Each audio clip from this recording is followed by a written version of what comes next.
Alors, je sais pas si je suis plus clément parce que je reviens de vacances, mais en vrai, j'ai pas détesté.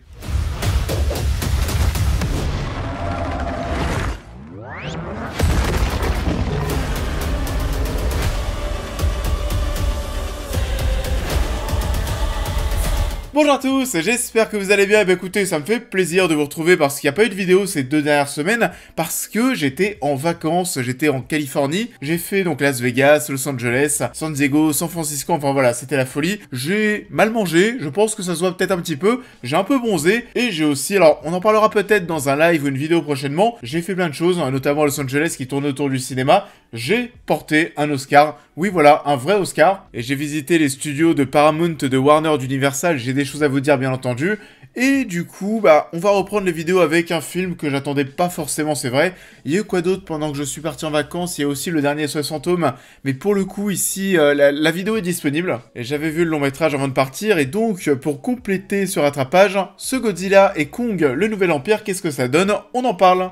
Godzilla et Kong, le Nouvel Empire est réalisé par Adam Wingard, qui avait réalisé le dernier opus. Le tout-puissant Kong et le redoutable Godzilla unissent leurs forces contre une terrible menace encore secrète qui risque de les anéantir. Alors, et du coup, je suis avec mes notes, j'ai vu le film mais quasiment en sortant de l'aéroport. Je suis sorti de l'aéroport, je suis rentré chez moi, j'ai lâché mes valises, je suis allé directement au cinéma, et du coup, j'ai pas forcément eu le temps de préparer la vidéo, mais on peut quand même en parler, même si j'imagine, vu que le film est déjà sorti il y a quelques temps, que vous avez déjà eu des retours, que vous avez peut-être déjà découvert ce Godzilla Kong, qu'on aurait pu d'ailleurs appeler tout simplement Kong, parce que c'est vrai que Godzilla est vraiment beaucoup mis au second plan à mon sens. On est sur une histoire qui est bien plus centrée sur Kong. Alors oui, comme j'étais en train de le dire, c'est pas forcément un film que j'attendais, j'avais détesté le dernier opus. De toute façon voilà, moi je suis pas forcément fan de tout ce qui se fait autour de Godzilla et Kong depuis pas mal de temps. Le Kong Skull Island, c'était pas ouf. Le Godzilla 2, à partir de Godzilla 2, c'était pas bien. Le Godzilla versus Kong, j'avais trouvé ça, mais c'était le mot sur la miniature, totalement con. Et je pensais, alors ici aussi, c'est toujours très con. Et je sais pas si le fait de savoir que ça allait être con, si ça m'a vraiment préparé finalement à, je vais pas dire apprécier le film parce que je l'ai pas non plus apprécié, mais en tout cas, ça passait, voilà. Et ça reste assez naze, bien entendu, en termes de blockbuster. Il y a pas mal de moments d'ailleurs dans la salle où ça rigolait pas mal. Ça se moquait finalement de ce qu'on voyait à l'image, tellement c'est ridicule. Et si vous vous souvenez bien, on avait déjà parlé du fait que tout ce qui allait tourner autour de la Terre creuse, etc., ça me parlait, mais alors pas vraiment. C'est ce qui faisait que voilà, je trouvais le film très con. Là, ça démarre directement en Terre creuse, et directement, je me suis dit, oh là là, ça va être très long pendant 2 heures, et finalement, voilà, comme je le disais, ça passe, il y a des petites choses que tu vas découvrir, des histoires de tribus cachées, des choses qui visuellement pourraient avoir de la gueule, mais le souci, c'est que les effets spéciaux sont pas forcément tip-top, il y a un côté, voilà, vraiment trop numérique, qui se fait beaucoup trop ressentir dans le film. Et ce côté très numérique, qui va donner un aspect global assez baveux, c'est pas forcément ce qu'il y a de plus joli, ça donne un côté, côté très kitsch. Du kitsch, voilà, on en a dans l'écriture, on en a dans les visuels, on y va dans l'humour, ça vole pas bien haut, c'est vrai. Même l'apparition du titre au départ, c'est assez ridicule, des gens rigolaient, on sent qu'on est dans un délire qui va pas être très sérieux. Voilà, c'est du Godzilla Kong qui est dans les mêmes standards, dans la même lignée que le dernier film. Kong est pas forcément si imposant, je trouve même que ça, mais bon, allez, soit, c'est, voilà, il n'y a pas trop d'ailleurs aussi de plans qui sont assez bien trouvés, avec des vraies échelles de grandeur, etc. Là, voilà, on n'est pas forcément sur un travail très recherché sur cet aspect. C'est le minimum syndical sur quasiment tous les points, on est surtout là pour te servir un grand spectacle, popcorn, où tu vas en prendre plein les yeux, plein les oreilles. They don't have to like each other. They just have to work together.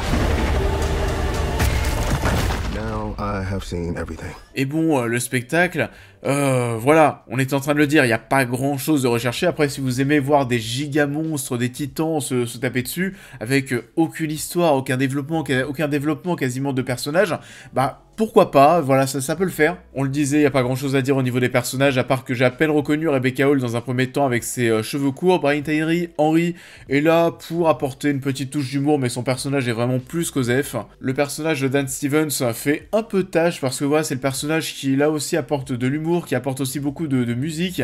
Il y a plein de moments, c'est assez bizarre, où ce mec débarque, et voilà, on te lance des grosses musiques pop, qui sont pas forcément en accord avec ce qu'on a à l'image, mais voilà. voilà, bon pourquoi pas, et ça aussi, faut en parler, c'est monsieur Deus Ex Machina en puissance. Waouh, le mec te débloque mais toutes les situations et tu sais même pas comment. Il y a d'énormes facilités scénaristiques qui sont créées avec ce personnage, mais bon, soit... Vous l'avez compris, en termes d'écriture, on n'est pas là pour faire quelque chose de très très intelligent. Gia, la petite fille, bon bah voilà, elle est là, elle sert à pas grand chose à mon sens, même si elle est présentée comme l'élu. Voilà, je trouve qu'on n'en fait pas grand chose, le personnage est complètement sous-exploité. Godzilla, on le disait, est totalement relayé au second plan. C'est un film bien plus focalisé sur Kong, et Kong, pour le coup... On arrive à développer, j'avoue, une certaine empathie pour lui. Ce Kong, il était plutôt attachant, il se cherche une place, il se cherche des amis. Finalement, il est un petit peu au même point où en est Gia. Ce qui est dommage, c'est de ne pas beaucoup voir les deux personnages interagir ensemble, parce que finalement, voilà, les problématiques de Kong sont les mêmes que pour cette petite fille. On se focalise très peu dessus, très peu sur ce parallèle entre ces deux personnages, et comme j'étais en train de le dire, voilà, ça rigolait pas mal dans la salle, mais ça rigolait pas forcément pour les bonnes raisons, parce que oui, on est devant un spectacle qui est totalement absurde. Faut déposer, comme on le dit souvent, faut déposer son cerveau à l'entrée du cinéma, on n'est pas du tout là pour réfléchir. Il faut dire que le film s'en donne aussi à cœur joie. Il y a des moments qui sont vraiment faits pour tourner le tout ridicule, pour nous faire marrer. On a un moment en Aquakong qui commence à taper d'autres singes.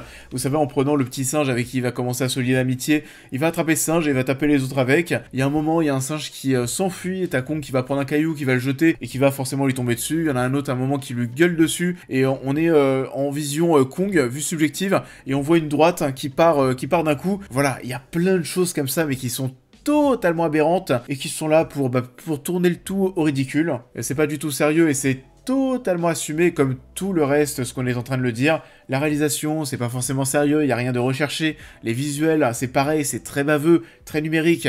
On s'en fout, c'est pas grave. Et ça n'a pas du tout pour objectif de devenir un chef-d'œuvre. Et étonnamment, le film fonctionne plutôt bien au cinéma. On va peut-être terminer par ça. C'est une petite critique de rentrée, je rentre de vacances.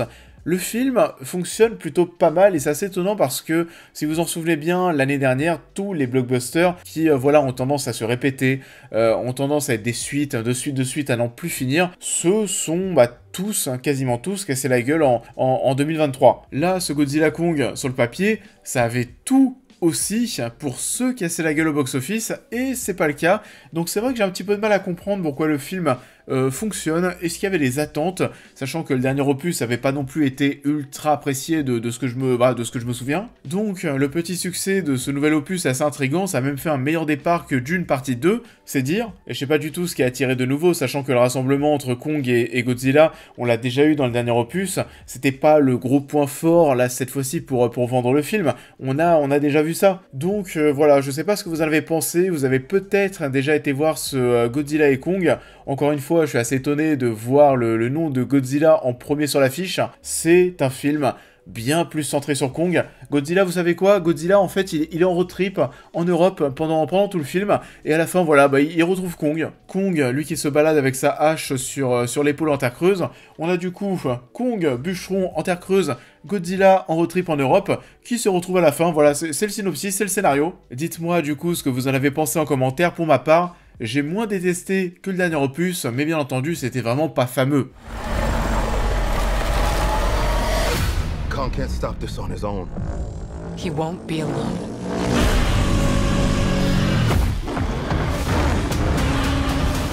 Ça en est tout pour cette vidéo, j'espère qu'elle vous aura plu. Comme d'habitude, je vous invite à la liker, à la partager, à me dire en commentaire ce que vous avez pensé de l'œuvre en question, à vous abonner, à me suivre sur l'intégralité de mes réseaux pour toutes les news et réactions à l'actualité, mais aussi à devenir membre soutien si vous souhaitez soutenir mon travail. Et on va se retrouver très vite sur la chaîne pour cette prochaine critique.